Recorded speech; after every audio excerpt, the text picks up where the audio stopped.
Yan yung kanina na.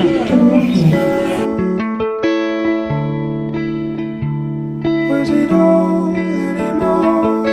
Faded after all. I don't know, I don't know, I don't know. Are you sure? Did you call? Did we have already talked? I don't know, I don't know. Road accident. I don't know. Unexpected event on a roadway involving at least one Moving vehicle that results in property damage, injury, or death.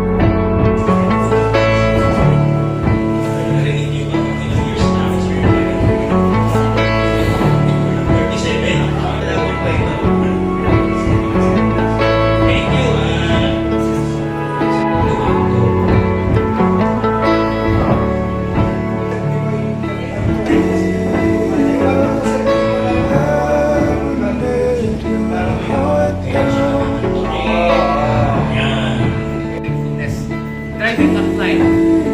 Yes. So part na pwede ka nun yung test ng vision. Alright. Driving at night. Traffic jams. Pareho lang ba yun? Ano ang hazard ng business?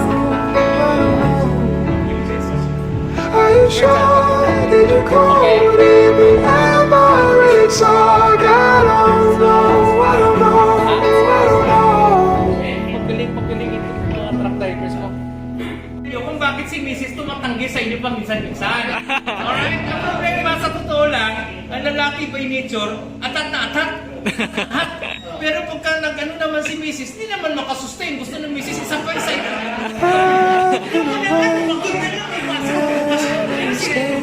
Tama ba? Kaya pala Dok, yung misis namin minsan, pag bumili kaming alarm clock, tinatapon. Sige, mga kababayan. Ang topic natin ngayon ay safe driving. Ayan. Yan. I will leave yung Tagalogin ko rin. Ang masabi niya, ang mga tao may tendency na trabaho ng trabaho, gusto na lang magtrabaho, pero in the end, hindi nila nakukuha ang gusto nilang i-attain kasi their health suffers. Okay, dapat sabayan natin yan. Dapat clear sa atin ang vision natin sa trabaho natin versus our capability in terms of our capability ng katawan natin. Okay? In essence, they are pushing a rope with all their might. So sana hindi tayo ganon. Pag naintindihan natin ang naturalesa ng ating katawan, all the more na alam natin ang halit sa Bisaya, yung harm na matutulog sa atin ng ating trabaho.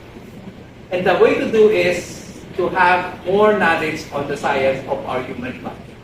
So with that, I thank you for Tony for having me here. Ito po yung aking references. Nag-research din ako para makabuluhan yung aking lecture for this afternoon. At pati yung mga photos yan, hindi ko po inutang yan.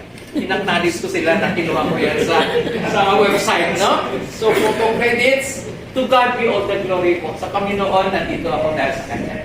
Praise the Lord.